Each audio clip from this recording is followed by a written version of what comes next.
Hola, ¿cómo andan? Bueno, vamos a continuar con el tema que venimos viendo, ¿sí? Con este nuevo módulo, pero que viene concatenado a toda la información que veníamos tratando en los anteriores, ¿sí? Vamos a hablar de la gestión sanitaria y tecnologías de la información. Bueno, como veníamos viendo, en la situación actual, las TIC constituyen junto con las personas y los procesos un elemento que es estratégico para que la organización pueda alcanzar la excelencia en todos estos usos de estas nuevas tecnologías. Sí, y acá vamos a plantear algunas preguntas que vamos a tratar de encontrarle solución como para poder seguir entendiendo esta nueva plataforma que se está intentando conseguir. ¿Es necesario un sistema de información del Sistema Nacional de Salud, en nuestro caso? ¿Y cuál es su misión? La misión va a ser ayudar a que todos los ciudadanos puedan recibir la mejor asistencia posible, ¿sí? Y la visión de este sistema nacional va a ser de disponer de las mejores herramientas y estrategias para garantizar justamente la calidad y la accesibilidad de la información, ¿sí? Entonces, esto está dentro, enmarcado del plan estratégico que estuvimos viendo en la clase anterior y que estuvimos analizándolo, ¿sí? Que les pasé también para que lo puedan leer nacional. Y bueno, en fin, estos son los dos focos que estamos tratando de hacer, tanto la misión como la visión. ¿Y cuáles son los objetivos? Los objetivos del lado profesional va a ser acceso a datos clínicos del paciente, ¿sí? Desde cualquier punto, cualquier lugar, cualquier centro de salud que estemos nosotros, vamos a poder obtener los datos clínicos. Acceso a fuentes, ¿sí? La fuente se refiere a la información, ¿sí? A esas bases de datos que vamos a tener. Acceso a bases clínico-administrativas, no solamente la base clínica, sino también la parte administrativa, ¿sí? Porque de esa manera el médico tratante o también la parte administrativa va a poder comunicarse con el paciente, por ejemplo, para turnos o para cualquier otra cuestión que exista, recetas, etcétera. Acceso online del paciente. Lo que tenemos que también no solamente es tener toda la infraestructura desde el punto de vista del centro de salud, sino que también tenemos que dar herramientas a los pacientes para que fácilmente puedan comunicarse con el centro de salud, poder, si quieren, ver su historia clínica, ¿sí? Sus datos clínicos, saber qué pasó, saber sus estudios. Entonces hay que diagramar y armar una especie de programa, software, aplicación, lo que fuese, para que los pacientes de manera online, o sea, en cualquier lugar, puedan acceder a esa información.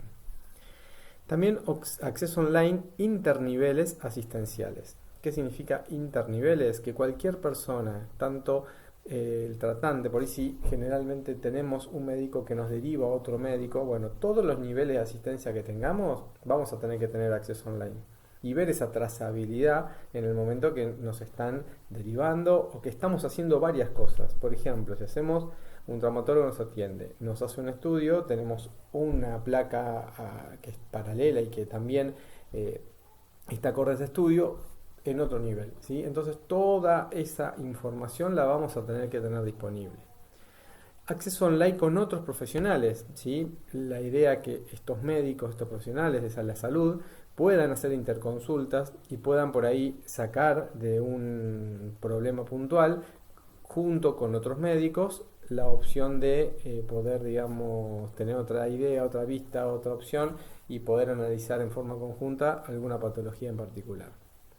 Y acceso a otros sistemas de apoyo, ¿sí? Porque si un médico a través de algún paper o a través de alguna investigación que hizo llegó a cierto punto, bueno, que eso sea fácilmente accesible para otro médico que por ahí lo necesita, ¿sí? Y para eso necesitamos también tener un sistema integral de toda la salud. ¿Bien? Desde el punto de vista del paciente, los objetivos son acceso, comprobación y validación de datos clínicos y valores relevantes. Esto del tema de acceso es fundamental, ¿sí? Porque tenemos que cerciorar que la persona que realmente está accediendo a esta información sea la persona que queremos que sea, ¿sí?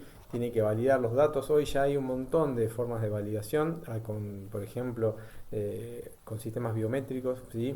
Puede ser con el iris, con la huella dactilar, bueno, hay un montón de tipos de comprobaciones para poder detectar que realmente sea la persona que quiere acceder a este sistema.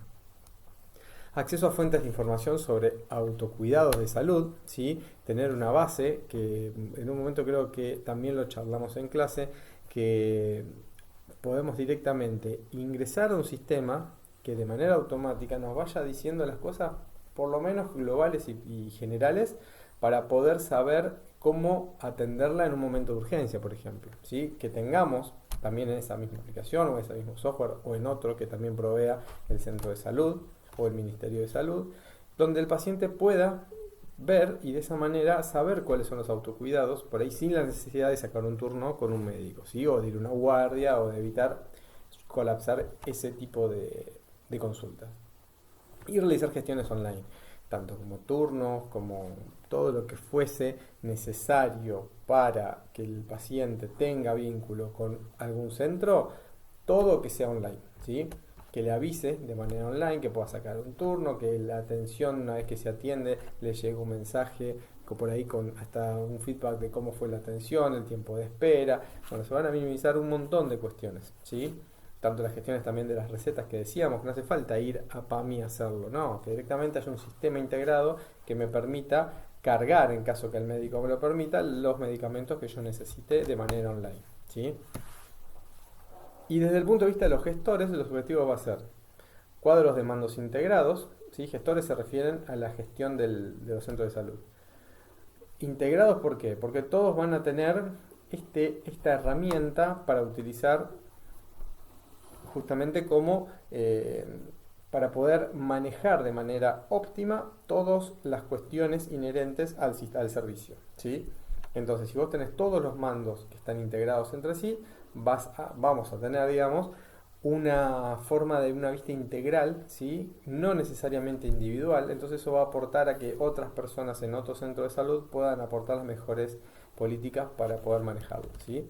Comparación con los mejores, siempre estas gestorías se deberían comparar con los que mejores funcionan para poder copiarlas y de esa manera obtener mejores resultados. Tener planes estratégicos y tácticos, y esos planes estratégicos y tácticos también compartirlos, ¿sí? Con todos los mandos, para que todos los mandos puedan mantener y tratar de llegar al mismo lugar donde se quiere de la institución de salud. Y por último, los planificadores, que son los que van a planificar justamente cómo va a ser este proceso, la información necesaria para planificar, ¿sí? Y todo esto, lo que es fundamental, porque todos estos, supongamos que todos los actores que estamos viendo se comprometen y empiezan a cargar la información como corresponde. Bueno, pero ¿qué pasa? Para que esto funcione es fundamental la calidad de los datos, que también lo nombramos en clase como algo fundamental. Nosotros analizamos información, y si esa información es errónea, lo que estamos analizando es erróneo. Por lo tanto, la calidad de los datos tiene que ser uno de los factores determinantes, ¿sí? En el momento de gestionar y de poder armar un sistema de salud de este tipo. Estos objetivos se fundamentan en dos premisas claves. El paciente como centro del proceso. Siempre el paciente es el centro, ¿sí? Y otro, la gestión del conocimiento, que es lo que hablamos también mucho en clase. El paciente tiene que estar centrado y todo este sistema integral de salud tiene que estar pensado para que el paciente le sea más sencillo hacer todo, ¿sí? Para que tenga más sencillo por ahí encontrar un problema que tenga, ¿sí? Para que sea más sencillo poder acceder a un profesional, que le sea más sencillo poder irse a hacer estudio, que se sea más sencillo poder ir a sacar una receta o ir a comprar medicamentos. Bien, todo esto tiene que estar orientado a eso. Y la gestión del conocimiento es lo que vimos también en parte cuando vimos Big Data. Nosotros tenemos que empezar a usar el conocimiento y las herramientas estas que brindan, que podemos volcar mucha información a través de un sistema, para que las personas que lo van a requerir lo puedan utilizar. Y de esa manera, a través del conocimiento, se puedan tomar decisiones mucho más, digamos, basadas en algo que tenga fundamento, ¿sí? Es lo que hablábamos, por ejemplo, de la ocupación de camas. Si nosotros tenemos todo el sistema integrado y sabemos cuál es la ocupación todos los días de las camas, podemos saber si nos va a sobrar o nos va a faltar recursos, ¿sí? Entonces, conociendo cómo es ese sistema, cómo es que funciona ese centro de salud, vamos a poder gestionar de manera óptima todos los materiales y toda la infraestructura que tengamos a disposición, ¿sí? Pero sin el conocimiento, sin saber qué es lo que está ocurriendo, sin tener cargada la información, va a ser muy difícil, ¿sí? Y de la misma manera, esta gestión del conocimiento puede aplicar a los profesionales, ¿sí? Que los profesionales puedan, a través de toda esta información, poder nutrirse y poder sacar mejores, en este caso, mejores diagnósticos a los pacientes. Los temas que vamos a proponer, yo los dejo acá, pero lo vamos a ver en clase, ¿sí? Que en parte ya estuvimos charlando en la clase anterior. ¿Cuál es su grado de prioridad? ¿Sí? Eso lo vamos a ver. ¿Qué partida presupuestaria tiene asignada? ¿O cuál asignarían ustedes en porcentaje? Lo vamos a hablar en clase. ¿Puede compatibilizarse el desarrollo oportunístico con necesidades globales? ¿Sí? ¿Responden a los mismos objetivos? Bueno, estos van a ser los temas de debate que vamos a ver en clase el viernes. Y los temas de debate también, ¿son compatibles los sistemas existentes? Un poco ya lo charlamos, vamos a seguir. ¿Responden a los mismos estándares? ¿Es factible su integración? Bueno, tengo encima, me hablaron Luciano Natain junto con, no me acuerdo, creo que es Paola, que le han pasado una base de datos para gestión de pacientes, ¿sí? Así que yo lo voy a llevar, es un access, lo voy a llevar el viernes para que entre todos lo analicemos y tratemos de buscarle la vuelta a ver y cómo se integraría en distintos sistemas que hay ya vigentes, ¿sí? Bueno, ¿qué herramientas son las que vamos a necesitar para que todo esto empiece a funcionar? Primero, historia clínica digital, ¿sí? Historia clínica digital, historia clínica informatizada, es lo mismo. No vamos a necesitar internet, porque sin internet no vamos a poder subir la información. Y vamos a necesitar intranet, que es las redes internas dentro de los establecimientos. Internet es para, como habíamos visto en la clase de comunicaciones, para sacar la información y buscarla en el mundo. Y la intranet sería una red LAN, que sería la red local, ¿sí? Que tenga el centro de salud funcionando internamente. ¿Cuáles son las ventajas de la historia clínica digital o la historia clínica informatizada? La que ya vimos. Acceso en tiempo real, ¿sí? Que es fundamental la conectividad, porque si no, no se podría tener. La legibilidad, porque no es que va a depender de la letra de un médico, sino que eso ya está digitalizado, escrito a través de un idioma de computadora, por lo tanto todos lo pueden entender. Incorporación e integración con otras fuentes de datos, como pueden ser estudios, como pueden ser recetas. Facilidad de búsqueda. Nosotros, si queremos buscar un paciente de historia clínica, no andamos revisando un fichero entre 10.000 historias clínicas, sino que ponemos el apellido o el documento y ya directamente la tenemos. Actualización permanente, a medida que se van cargando los datos, esa historia clínica se va actualizando. Facilidad de explotación, porque cualquier persona la va a poder acceder, la va a poder modificar, si tiene permiso para hacer eso. Facilidad para evaluar la calidad de los datos. Seguridad en almacenamiento de datos, ¿sí? Todo esto tiene que ver con la parte de seguridad informática que vimos al principio, ¿sí? Es fundamental tener una buena seguridad informática para poder garantizar que se va a mantener una seguridad en el almacenamiento de datos, ¿sí? Enlaces a los valores relevantes del sujeto. Nosotros vamos a poder atender a un paciente con los valores relevantes, por ello podemos gestionar que tire alertas si hay alguno de los valores en todos los estudios que se hizo que es superior a tal rango. Enlaces automáticos a lecciones aprendidas en el centro, protocolos, vías clínicas, enlaces automáticos a búsqueda de la evidencia para problemas específicos, ¿sí? Enlaces para facilitar información complementaria al paciente, digamos. Esto sirve tanto a los médicos como al paciente, ¿sí? Si nosotros somos médicos y tenemos enlaces a evidencias de probables problemas, ¿sí? O también complementarlo con los cuidados que la persona va cargando que hace en su casa. Es todo un seguimiento en tiempo real que se puede hacer al paciente que obviamente va a redundar en beneficios para el paciente, ¿sí? ¿Cuáles son los problemas que algunos lo vimos de la historia clínica digital? Vocabulario clínico homogéneo. Es muy difícil, que es lo que dijimos, poder codificar todas las cuestiones que se hablan dentro de la historia clínica, ¿sí? Todas se tienen que hablar igual. Bueno, para poder hacer eso homogéneo es muy difícil, ¿sí? Estamos hablando de sintáctica y semántica dentro de los niveles de interoperabilidad, ¿sí? Bueno, ser interoperable significa también tener un vocabulario homogéneo que es muy difícil de lograr. Estandarizar los datos recogidos también va de la mano un poco con eso, ¿sí? Con la semántica y la sintáctica, uno sintáctica, otro semántica, porque estandarizar con los datos recogidos, cómo guardamos los datos, si le sacamos una foto lo guardamos, cargamos a mano, cargamos en un Access, cargamos un sistema, ¿sí? Hay que estandarizar y saber que todo tenga un sentido, codificación de datos complejos, compartir información, porque obviamente esta información es sensible y compartirla es complejo, el tema de la confidencialidad, que ya lo vimos, y cómo hacemos participar al paciente de justamente esta historia clínica digital. ¿Sí? Bueno, en principio esos son los principales, ¿sí?, problemas sobre la historia clínica digital. Otros problemas es Internet, obviamente. Privacidad y confidencialidad de los datos, porque al estar en Internet están públicos para todo el mundo y están expuestos a que alguna persona, como vimos los hackers, puedan llegar a obtener información si no tenemos un buen sistema de seguridad. ¿Sí? Gestión de la información disponible. El tema de Internet es muy importante porque siempre está disponible. Bueno, si no tenemos Internet o si nos falla la conexión, perdemos esta base de datos, y si perdemos esta base de datos, lo que estamos perdiendo es que no se puede actualizar, y si no se actualiza, por ahí hay información que no es coherente en dos puntos. Y la calidad de la información. Siempre, obviamente, que si no tenemos conexión no accedemos a la información, entonces por ahí hay información atrasada que estamos viendo y no es la que realmente figura dentro de la historia clínica digital. ¿Sí? Bueno, códigos éticos de Internet. Bueno, y respecto a los códigos éticos en Internet, ¿a qué se refiere? ¿Quién lo realiza y patrocina? Referidos a los contenidos y cómo va a ser esa actualización, referidos a la confidencialidad, ¿sí?, que es fundamental, que eso lo hablamos también en clase respecto a que ni siquiera sin estar esta historia clínica digital se mantiene muchas veces la confidencialidad dentro de los administrativos de los centros de salud, ¿sí?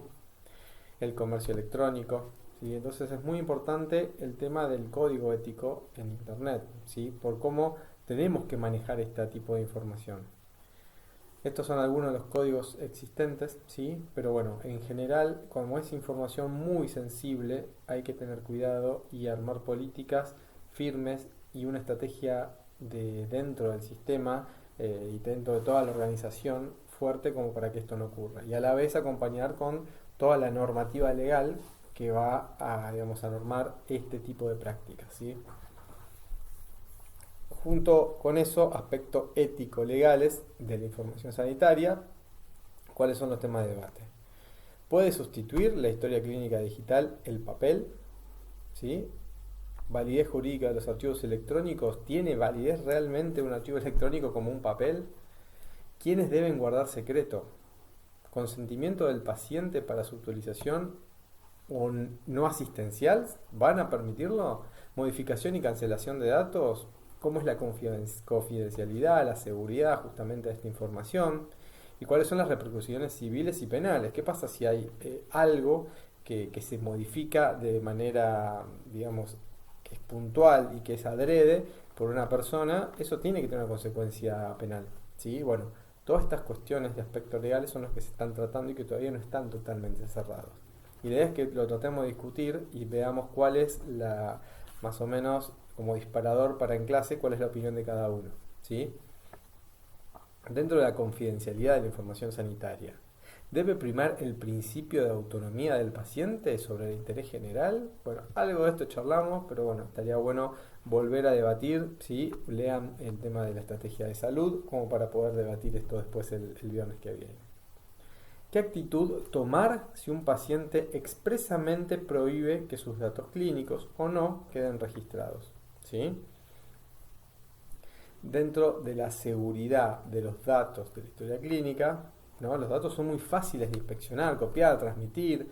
Entonces, el hacking, que es el acceso no autorizado, personas que quieran entrar sin privilegios, digamos, rompiendo la estructura de seguridad que tenga el sistema, o que se utilice inapropiadamente los privilegios de acceso, ¿sí? Le estoy dando permisos de escritura y de lectura a un administrativo que no tiene por qué ver la historia clínica de un paciente, ¿sí? Porque eso es algo confidencial entre el médico y el paciente. Bueno, es muy importante saber que la seguridad de los datos, si es que pasamos todo a digital, que es lo que está pasando y lo que vamos a hacer, porque ya el Ministerio de Salud de Chubut ya lo está proponiendo, es importantísimo cómo pasan esos datos. Puede ser hasta adrede o no, pero puede ser que un administrativo cargue mal una información o un médico cargue mal la información y eso puede repercutir en un montón de cosas en el paciente, ¿sí? Entonces es muy, muy delicado toda esta información que se va a manejar. Entonces, independientemente del sistema de actualización, copia, almacenaje de datos, que garantice su integridad, existen otros problemas justamente en la gestión de la seguridad de los datos, como todos estos que estamos viendo, ¿sí? Entonces es muy importante saber que además de tener una buena seguridad dentro de nuestro sistema de gestión, ¿sí? O nuestro sistema integral de salud, vamos a necesitar garantizar también la integridad, ¿sí? Garantizada, perdón, la integridad y el almacenaje de datos, vamos a tener también problemas con los operarios, tal vez, ¿sí?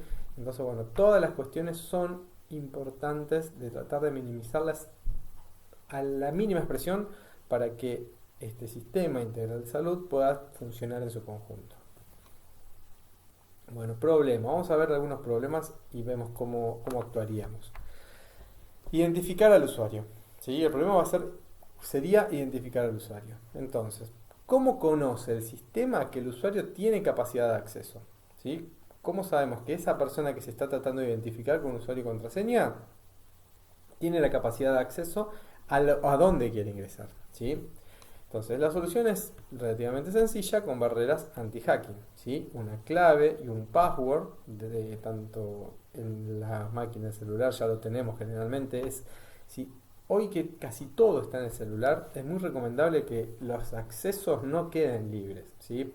Es más, yo creo que ya los celulares directamente les piden cualquier aplicación sensible que quieran instalar, como una billetera electrónica, ya les piden que tiene que tener por lo menos uno o dos temas de seguridad, ¿sí? Con control biométrico, con clave, etcétera, ¿sí? Pero hay veces que no es necesario con eso. Entonces hay que limitar el tiempo de operatividad del programa, o sea, los famosos timeout. Si el programa está abierto por más de 5 minutos, se cierra, ¿sí? Y además, una buena práctica sería sugerir la certificación y firma digital. ¿Para qué? Para que la persona, más que nada en la escritura, para que la persona que vaya a modificar algo sea la responsable. Porque ¿qué pasa si un médico así muy abiertamente modifica algo sin estar seguro? Por ahí el médico que lo trata a continuación ya lo toma eso como válido y es como una especie de mala praxis, ¿sí? Entonces tenemos que certificar y saber quién es el que está modificando el sistema, ¿sí? Entonces es muy importante saber qué capacidades tiene el usuario cuando accede. ¿Cuál es el nivel de acceso también? ¿Sí? ¿A qué partes tiene acceso? Eso también lo comentamos en clase y una compañera dijo de que había diferentes niveles. Bueno, es fundamental. Por ahí el paciente debería tener acceso a todo, sí, pero solo lectura, porque que el paciente modifique algo está bien. Puede ser que pueda ser sin querer, no es que el paciente se va a querer auto boicotear, pero puede ser que por falta de experiencia o porque no sabe manejar estas cuestiones pueda cargar cosas que terminen después perjudicándolo. Entonces, bueno, los privilegios administrativo que no tenga nada o que tenga solamente a la ficha personal, ¿sí? Con los datos personales, casa, número, teléfono, etcétera, pero no a la parte clínica. Bueno, entonces la explotación de datos es muy importante para saber a qué se va a tener acceso. Después, otro problema es la utilización correcta, ¿no? ¿Cómo minimizamos el riesgo de una mala utilización? Trazador de acceso y auditoría aleatoria. ¿Qué significa trazador de acceso? Que tengamos una especie que se llama log, que va guardando el sistema todos los historiales que se van haciendo sobre esa historia clínica. Entonces, si sabemos que hubo un mal uso, si sabemos que hubo un problema, vamos a saber que ese problema estuvo ahí, con ese operador, y que pudo haber sido, como decimos, no adrede, que haya sido por mal uso del programa. Entonces, poder detectar, poder trazar todos los accesos y qué se hace en cada acceso es fundamental, ¿sí? Como también el tema de una auditoría, ¿sí? Una auditoría aleatoria, que venga un agente externo a la institución y que venga y que se fije si es coherente toda la información que tiene, ¿sí? Usuario, servicio por el que entra, nivel y tipo de acceso, número de historia clínica que consulta, fecha y hora en la que realiza los accesos, tipo de datos consultados, nombre de la estación de trabajo. son algunos de los ítems que se podría tener en cuenta dentro de este trazador de acceso, ¿sí? Aseguramiento de la fuente de datos. ¿Cómo sabemos que hemos entrado al programa y que éste ha sido manipulado? Bueno, autentificación de la fuente, feedback, sistema, usuario. Una vez que nosotros cargamos las cosas, que el sistema nos diga, ok, se ha cargado satisfactoriamente. O que el sistema nos diga, otra persona ha cargado por usted tal cosa. Entonces, si tenemos un retorno del sistema, que es lo que significa feedback, vamos a poder saber, ¿sí?, cuáles son los probables inconvenientes que podamos llegar a tener en nuestro sistema futuro. Captura de datos por terceros no autorizados. ¿Cómo evitar a los hackers? ¿Sí? La solución en general es encriptar los datos. Encriptación, acuérdense que es como guardarlos en un código especial que nadie lo puede leer, salvo que tenga la llave. Y esa llave la vamos a dejar específicamente a los usuarios autorizados. Entonces, si alguien entra al sistema, va a haber todos jeroglíficos que no van a entender nada. ¿Sí? Proteger entrada de internet. ¿Cómo evitar que los hackers ingresen? Con instalaciones de firewall, ¿sí? Windows ya viene con firewall, también los celulares vienen con firewall. Bueno, en general tenemos un montón de firewall para poder utilizar en varias instancias. También en redes tenemos firewall que son específicos para que no dejemos entrar intrusos. Así que bueno, varios firewall. ¿Y cómo gestionamos el cambio cultural? Yo creo que acá tenemos el problema mayor, que eso es también un disparador para que empecemos en clase a ver. Lo más difícil, me parece, de todos estos problemas que nombramos es el cambio de cultura de la gente, ¿sí? Así que bueno, lo seguimos en clase el viernes. La idea es que anoten estas preguntas, yo igualmente las voy a proyectar como para que las tengamos y vayamos charlando, ¿sí? La idea es que en clase sea totalmente opinión, así que si quieren anotarse estas preguntas e ir poniendo su opinión en una hoja y después leerla en clase, también se puede hacer, ¿sí? Así que bueno, nos vemos el viernes. Igualmente, este viernes yo les digo en clase, pero ¿por qué? Porque en clase vamos a tener el examen, que no va a durar más de 40 minutos. Entonces, 40 minutos, una hora como mucho. La hora que sigue vamos a poder charlar estas cuestiones, ¿sí? Así que bueno, nos estamos viendo. Hasta luego.